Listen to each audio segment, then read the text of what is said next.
আসসালামু আলাইকুম রহমতুল্লাহি আবরকাতুহু। সম্মানিত দর্শক, 2025 সনের 16 ডিসেম্বর তারিখে বাংলাদেশের যে বিজয় দিবস, এই দিবসে ভারতের প্রধানমন্ত্রী তার একটি টুইট বার্তায় তিনি এই 16 ডিসেম্বরের বিজয়কে ভারতের বিজয় এবং পাকিস্তানের পরাজয় বলে উল্লেখ করেছেন।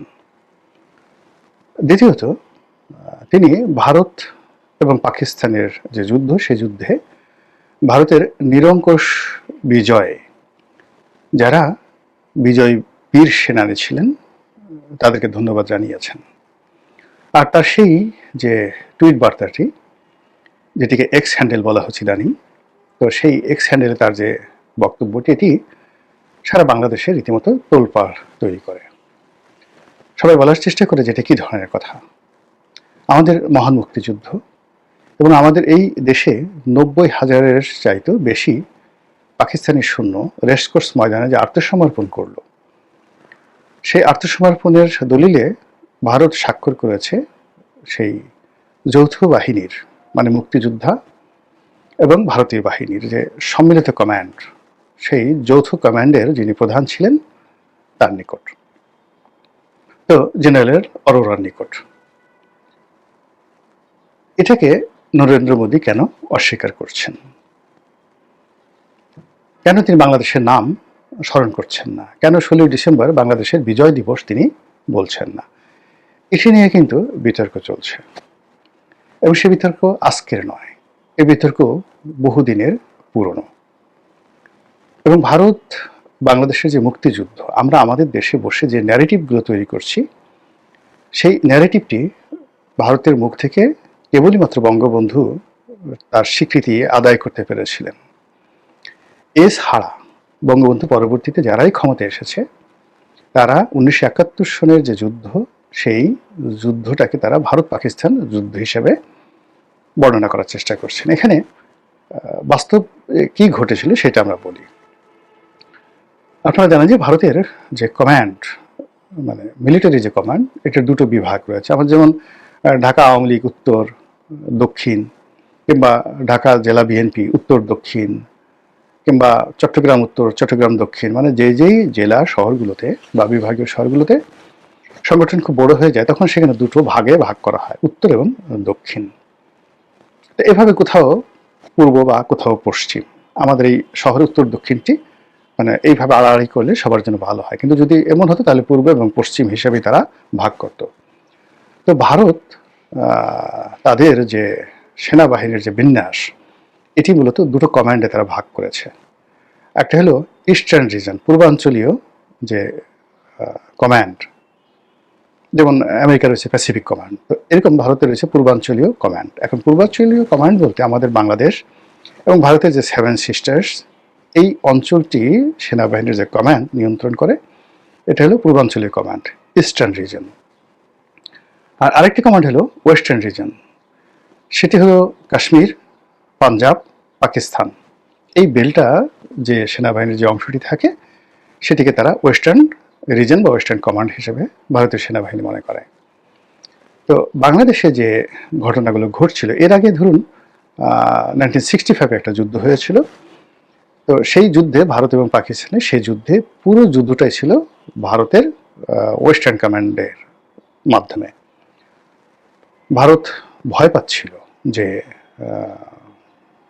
যাকে বলা হয়, যদি ঢাকাতে পাকিস্তান সেনাবাহিনীর যে কমান্ড রয়েছে, এবং 1965-এ যাকে বলা হয়, যদি পাকিস্তান আর্মি চাইতো, এটি আসলে 24 ঘন্টার বেশি লাগতো না। যে ভয়টা ভারত করেছিল সেটি হলো যে এখানে তো ঢাকাতে প্রায় 1 লাখ সৈন্য ছিল, পাকিস্তানের 1 লাখ সৈন্য ছিল 65-এ। তো যখন পাঞ্জাব ফ্রন্টে যুদ্ধ হচ্ছিল, ওয়েস্টার্ন ফ্রন্টে যুদ্ধ হচ্ছিল, তখন ইস্টার্ন রিজনটা বলতে গেলে ফাঁকা ছিল, এবং এখানকার যত সৈন্য, ভারতের যত সৈন্য, তারা সব ওই পাঞ্জাব রেজিমেন্টে তারা সমাবেশ ঘটিয়েছিল। ওখানে ব্যাপক যুদ্ধ আইয়ুব খানের জামানাতে। তখন ভারত ভয় পেয়েছিল যে যদি পূর্ববঙ্গে তাদের যে মেশিনারিজগুলো আছে এটাকে ফরওয়ার্ড করে, তাহলে তো তারা ইচ্ছে করলে ভারতের যে 7 সিস্টার্স আছে এটাকে তারা বিচ্ছিন্ন করে দিতে পারে। এটা হলো ওদের ভয়। আবার অন্যদিকে পাকিস্তান আর্মি চিন্তা করছিল যে তাদের যে কোনো মূল্যে পাঞ্জাব রক্ষা করতে হবে, যে কোনো মূল্যে করাচি রক্ষা করতে হবে, ইসলামাবাদ রক্ষা করতে হবে, পিন্ডি রক্ষা করতে হবে। তারা বাংলাদেশ নিয়ে চিন্তাই করেনি, একদম চিন্তা করেনি। তো এই অবস্থাতেই পাকিস্তান সেনাবাহিনীর যে বাংলাদেশ নিয়ে যেটা গা ছাড়া ভাব, এই কারণে আমাদের যারা রাজনীতিবিদ তারা ভয় পাচ্ছিলেন, বিশেষ করে যারা ভারত বিরোধী রাজনীতিবিদ, যে এই বাংলা যেভাবে অরক্ষিত অবস্থায় আছে, ভারত যদি জাস্ট একটু চোখ টিপ মারে তাহলে তো মানে আমাদের সিলেট, যশোর, বেনাপোল, কুষ্টিয়া, ভেড়ামারা এই সকল এলাকা ভারতের জন্য দখল করা ওয়ান-টুর বিষয়। ফলে 1965-এ যে একটা মনস্তাত্ত্বিক যুদ্ধ হয়ে যায় বাঙালির মধ্যে, তখন থেকেই বাঙালিরা চিন্তা করলো যে না, প্রথমে স্বায়ত্ত শাসন, পরে স্বাধীনতার দাবি প্রবল থেকে প্রবলতর হতে থাকলো। আর ভারত যেটা ওই যে ভয় পেয়েছিল ওই সময়টাতে, সেভেন সিস্টার্স পাকিস্তান দখল করে নিতে পারে, ওই ভয়টা তাদের এমন যাকে বলা হয় মানে পর্যায়ে পৌঁছলো যে যুদ্ধ শেষ হওয়ার পর, 1965-এর যুদ্ধ শেষ হওয়ার পর ভারতের অর্থনৈতিক অবস্থা খুব খারাপ, কিন্তু তারপরে তারা সর্বোচ্চ অর্থ বিনিয়োগ করেছে এই পূর্ববঙ্গে, মানে পাকিস্তানকে বিচ্ছিন্ন করে দেওয়ার জন্য। যাই হোক, যখন যুদ্ধটা অনিবার্য হয়ে পড়লো, যে যুদ্ধটা আসলে তখন কোনো রাজনীতিবিদ চায়নি, পাকিস্তান মনে করেছিল যে যেহেতু বাঙালি, ভীরু বাঙালি, তাদেরকে জুলুম অত্যাচার করলে তারা দমে যাবে। অর্থাৎ 24-এর যেভাবে দমন পীড়ন চলেছিল এবং সরকারি বাহিনী মানে আওয়ামী লীগের যারা সরকার তারা মনে করেছিল যে এটা কোনো ব্যাপার না, অতীতে বহুবার বিরোধী দলদের উপর লাঠি চার্জ করে, মামলা হামলা করে, গ্রেনেড চার্জ করে সফলতা পাওয়া গেছে, কাজেই ছাত্র যারা আছে কোনো ব্যাপারই না। তো ওভাবে পাকিস্তান আর্মির একটা দম্ভ ছিল যে সেই 1947 থেকে একেবারে সেই 1970 সন পর্যন্ত তারা প্রত্যেকটা বারই বাঙালিকে দমন পীড়ন করেছে এবং অত্যন্ত শক্ত হাতে সবকিছু দমন করেছে, ইচ্ছা মতো মেরেছে, কেটেছে, তার কোনো যাকে বলা হয় প্রতিবাদ হয়নি। ফলে 70-এর নির্বাচনে আওয়ামী লীগের ভূমিধর বিজয়ের পরে যখন অপ্রত্যাশিতভাবে, যেটা পাকিস্তান আশাই করে নাই, শেখ মুজিব বঙ্গবন্ধু তিনি যখন সরাসরি পাকিস্তানের প্রধানমন্ত্রী হইতে চাইলেন, এটা মানে তাদের কাছে একটা বজ্রপাতের মতো মনে হলো যে তাকে আমরা একটা প্রাদেশিক সরকার গঠন করার সুযোগ দেয়নি 1954-এ, তাও আবার হোসেন সৈয়দ সরওয়ার্দীর মতো মানুষকে, আতাউর রহমান সাহেবের মতো মানুষকে। তো সেখানে বঙ্গবন্ধু শেখ মুজিবুর রহমান তিনি একেবারে পাকিস্তানের প্রধানমন্ত্রী হবেন সম্মিলিতভাবে, এটা তাদের কাছে মনে হয় যেন এখন বাংলাদেশে যদি এই যে সমস্যা হলো, এই যে যাকে বলা হয় এখন এই যে এনসিপির যে কোনো একজন নেতা সার্জিস যদি এখন প্রধানমন্ত্রী হতে চান, এটা তারেক রহমান সাহেবের ইগোতে যেভাবে লাগবে, বা একেবারে হয়েই যান, যদি হাসনাত বা সার্জিস যদি হয়ে যান, মাহফুজ যদি হয়ে যান, তাহলে শেখ হাসিনা, বেগম জিয়া, তারেক রহমান সাহেব, এমনকি জামাতের আমির দেখবেন যে গলা জড়াজড়ি করে কান্নাকাটি শুরু করবে, এক হয়ে যাবে। এটা কি হলো? সত্যি বঙ্গবন্ধুর এইভাবে ব্যাপক জনপ্রিয়তার কারণে পুরো পাকিস্তানে রীতিমতো সেনাবাহিনী থেকে শুরু করে সিভিল ব্যুরোক্রেসি এবং পলিটিক্যাল যারা এলিট তাদের মধ্যে রীতিমতো ভূমিকম্প শুরু হয়ে গেল। ফলে তারা ধৈর্য হারিয়ে 1971 সনের 25 মার্চ তারিখে তারা এই বাংলাদেশে যে বর্বরতা চালালো, এর ফলে যুদ্ধটা অনিবার্য হয়ে গেল। তো সেই যুদ্ধটা কিন্তু ঢিমে তালে একেবারে ডিসেম্বর মাসের 6 তারিখ পর্যন্ত চলছিল। আর 6 তারিখে যখন দেখলো যে পাকিস্তান তো এমনি এখানে আসলে তারা হতাশ ছিল, বিভিন্ন কারণে হতাশ ছিল, এর মধ্যে ভারত সরাসরি যুদ্ধে না জড়িয়ে অস্ত্র দিয়ে বিভিন্নভাবে দিয়ে এবং গ্লোবালি মানে পাবলিক রিলেশন করে, জনসংযোগ করে ইন্দিরা গান্ধী পুরো বিশ্ব জনমতটাকে পাকিস্তানের বিরুদ্ধে নিয়ে গিয়েছিল। তো ওই অবস্থাতে পাকিস্তান চিন্তা করলো যে বাঙালির কাছে এরকম একটা পরাজিত হওয়ার চেয়ে বরং ভারতের সাথে পরাজিত হওয়াটা বেটার। তখন তারা করলো কি, একসাথে ওই যে তাদের যে ইস্টার্ন রিজনের উল্টো দিকে যে ওয়েস্টার্ন রিজন আছে পাঞ্জাব, সেখানে তারা সরাসরি আক্রমণ করলো।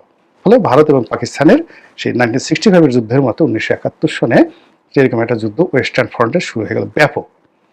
এবং সেই যুদ্ধের ওসিলায়, যেহেতু ওখানে যুদ্ধ চলছে, সেই যুদ্ধের ওসিলায় এর আগে কিন্তু পাকিস্তানে মানে আমাদের পূর্ববঙ্গে ভারতীয় সৈন্য সমাবেশ করে, যেহেতু ওয়েস্টার্ন ফ্রন্টের যুদ্ধ হলো, সঙ্গে সঙ্গে ভারত পাকিস্তানের বিরুদ্ধে যুদ্ধ ঘোষণা করে ওখানে যুদ্ধ করলো আর এখানে সৈন্য সমাবেশ করলো। আর এই 16 তারিখ থেকে ওই দিন 4-5 দিনের মধ্যে যুদ্ধের সমস্ত গতি প্রকৃতি পাল্টে গেল।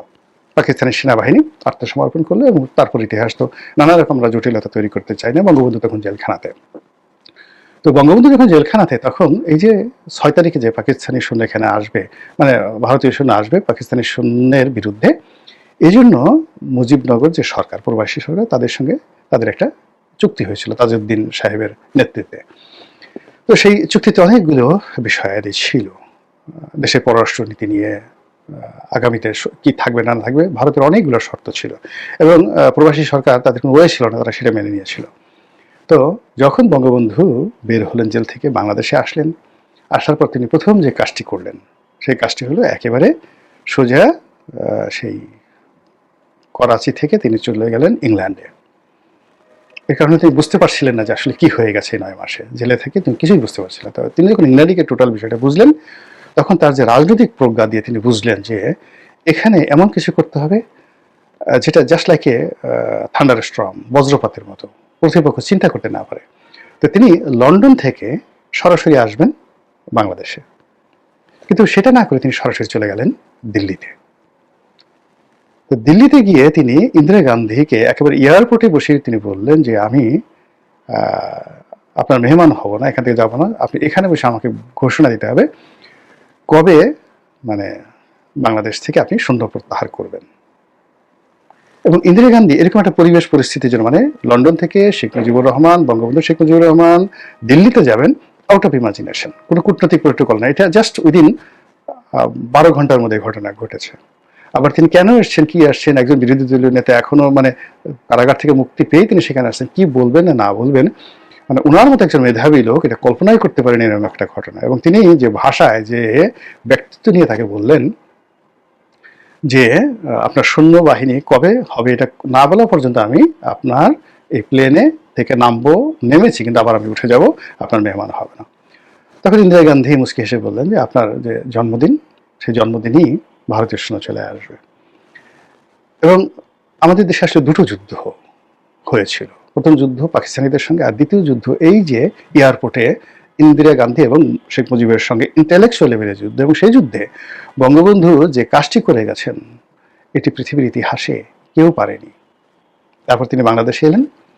বাংলাদেশে আসার পরে যখন তার সামনে তাজউদ্দিন সাহেবরা ওই যে ভারতের সঙ্গে যে চুক্তি হয়েছিল সেই চুক্তির খসড়া দেওয়া হলো, এবং তিনি সেগুলো দেখে ছিঁড়ে কুটি কুটি করে ফেললেন। এই কুটি কুটি করার ফলে তার কি হলো, তার মৃত্যুর সনদে তিনি স্বাক্ষর করলেন। ভারতের সঙ্গে তার ওই দিন থেকেই, মানে 1972 সনের 10ই জানুয়ারি থেকেই তার সম্পর্ক নষ্ট হয়ে গেল। এবং ভারতপন্থী যে সকল নেতৃবৃন্দ ছিলেন, ইনক্লুডিং আব্দুর রাজ্জাক, ইনক্লুডিং সেই যাকে বলা হয় তাজউদ্দিন আহমেদ, মানে মুজিব বাহিনীর যারা নেতৃত্ব দিয়েছেন, প্রবাসী সরকার যারা নেতৃত্ব দিয়েছেন ভারতের পক্ষে, তাদের সবার সঙ্গে, এবং ইনক্লুডিং কর্নেল মানে জেনারেল এম.এ. ওসমানী, সবার সঙ্গে বঙ্গবন্ধুর একটা দূরত্ব তৈরি হয়ে গেল একেবারে জাস্ট এক সপ্তাহের মধ্যে এই ভারতের দাবিদারি করা নিয়ে। ফলে তিনি বলতে গেলে নিজের মৃত্যুর যে দলিল সনদে স্বাক্ষর করার পরে বাকি যে কয়দিন বেঁচে ছিলেন সেই কয়দিন তিনি প্রাণান্তর চেষ্টা করেছেন, সারা পৃথিবী দৌড়ে বেরিয়েছেন, এমনকি তিনি পাকিস্তানে গেছেন, ভারতের সাথে জিদ করে তিনি জুলফিকার আলী ভুট্টোকে ঢাকায় এনেছেন। তিনি পাকিস্তানের বন্ধুত্ব নিয়ে তিনি প্রাণান্তর চেষ্টা করছেন মুসলিম বিশ্বের সাথে একটা সম্পর্ক গড়ে তোলার জন্য। তিনি আমেরিকার সাথে বন্ধুত্ব করার জন্য প্রাণান্তর চেষ্টা করেছেন। যেভাবে তার কন্যা কিন্তু শেষমেশ ভারতের কর্তৃত্ব থেকে বের হওয়ার জন্য তিনি একবার আমেরিকাতে, একবার চীনে, একবার ইউরোপে পাগলের মতো ঘুরেছেন, এমনকি রাশিয়াতে ঘুরেছেন, কিন্তু নিয়তি তাকে সেই কাজটি করতে দেয়নি। বঙ্গবন্ধুর একই অবস্থা। ফলে আজকে নরেন্দ্র মোদী যে টুইট করেছে, এই এরকম টুইটের যদি জবাব দিতে হয় তাহলে একজন ভালো রাজনৈতিক নেতা লাগবে। নরেন্দ্র মোদীর চাইতেও ইন অল রেসপেক্ট অনেক অনেক উঁচু মার্গের, আর সেই উঁচু মার্গের নেতা এই বঙ্গে একজনই হয়েছিলেন, বঙ্গবন্ধু শেখ মুজিবুর রহমান। আসসালামু আলাইকুম রহমতুল্লাহি ওয়া বারাকাতুহু।